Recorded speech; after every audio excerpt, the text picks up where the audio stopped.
आहे सेन्सरने आता इथे फॉगर चालू केलाय आणि फॉगरचं इंडिकेटर चालू आहे, पण हे जर बंद आहे तर तुमचं पाणी संपलंय का आधी चेक करायचं. अच्छा, हा, पाणी संपल्यामुळे तो फॉग बनवत नाही असं होतं.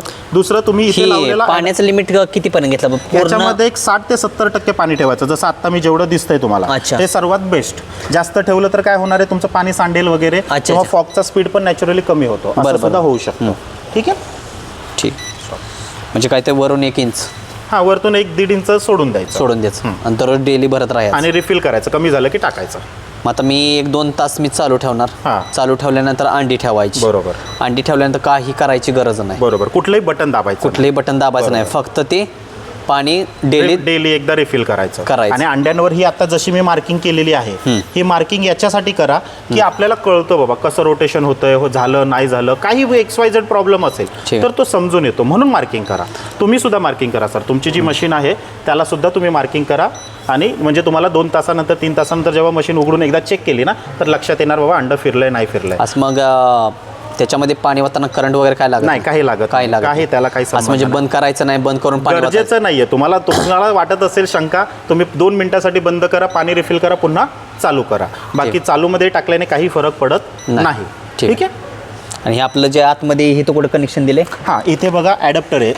ॲडॅप्टर लावण्यासाठी इथे बोर्ड आहे, याच्यामध्ये आपला हा फॉगरचा ॲडॅप्टर तुम्हाला दिसत म्हणजे तो लावून ठेवला, तिथे तो लावायचा आहे. ते ऑटोमॅटिक तिथूनच सप्लाय करणार आहे, तिथूनच बंद चालू करणार आहे. 2 बॉक्स कसले दिलेत? डबल दिलेलं असतं ॲज अ सेपर साईड. ही लहान मशीन आहे, याला गरज पडत नाही. पण समजा कोणाची मोठी मशीन असेल तरी सुद्धा आम्ही बोर्ड 2च देतो.